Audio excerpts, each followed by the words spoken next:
Hello everyone, in this video we will learn what is formula bar and what is name box। तो formula bar and name box का Excel में क्या use होता है ये देखने वाले हैं हम। तो यहाँ पे सबसे पहले अगर मैं बात करूँ कि नेम बॉक्स कहाँ पे शो होता है तो आप देखोगे, जस्ट मैं अगर दिखाऊं आपको तो ये जो हमारे टैब्स होते हैं ना, यहाँ पे दिख रहा है आपको टैब क्लिपबोर्ड फॉन्ट, उसके जस्ट नीचे आप देखोगे तो यहाँ पे आपको व्हाइट कलर का एक बॉक्स जैसा दिखेगा जिसको हम बोलते हैं नेम बॉक्स। यहाँ पे आपको B6 लिखा हुआ दिख रहा होगा। अगर मैं कहीं और क्लिक करती हूँ तो आपको वहाँ पे कुछ F7 लिखा हुआ दिख रहा है। क्यों? क्योंकि जैसे ही मैं किसी भी सेल में क्लिक करूंगी तो वहां पे वो क्या बताएगा, उस सेल की, उस बॉक्स की करंट लोकेशन बताएगा आपको। तो ये नेम बॉक्स क्या होता है, ये एड्रेसिंग या location of the cell we can say. लेकिन ये सिर्फ इतना ही काम नहीं करता है गाइस, इसका और भी बहुत ही एक अच्छा सा बेनिफिशियल सा वर्क है। वो क्या है, तो जैसे मैंने आपको दिखाया, मैंने यहाँ से एक रेंज पास किया, कहाँ पे इतना सिलेक्ट किया है और इसमें मैं क्या करूंगी, कुछ डेटा फिल करती हूँ। जैसे मैंने रैंड बिटवीन का यूज किया।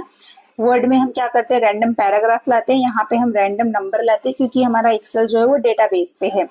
तो मैंने 100 to 1000 का नंबर लिया है बिटवीन में और मैं इसको फिल कर दूंगी। ठीक है, ये सारी चीजें हम कैसे कर रहे हैं, अगर आप चाहो तो प्रैक्टिस के लिए मैं आपको इसको बता दूंगी आगे। तो यहाँ पे अभी मैं आपको नेम बॉक्स समझा रही हूँ तो आप उसको देखो।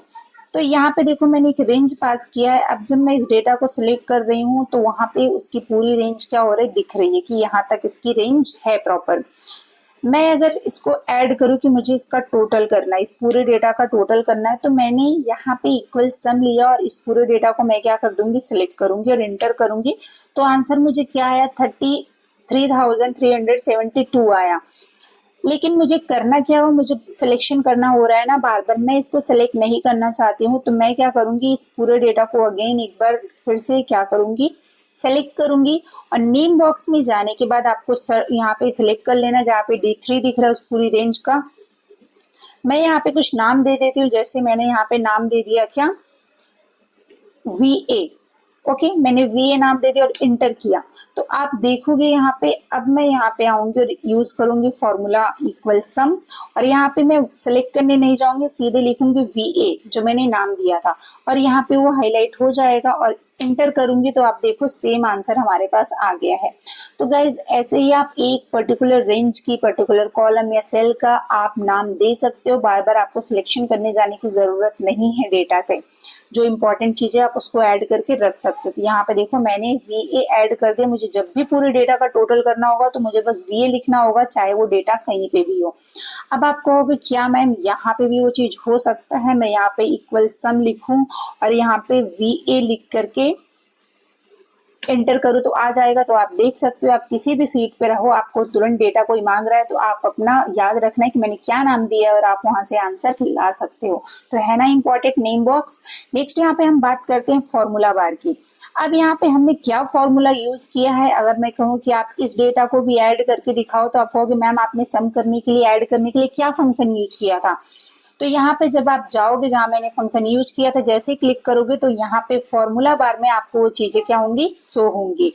अब यहाँ पे आप देखो मैंने इक्वल सम का यूज किया है और रेंज सेलेक्ट की है D से लेकर के I तक की, और रो सेलेक्ट किया 3 से लेकर के 12 तक की।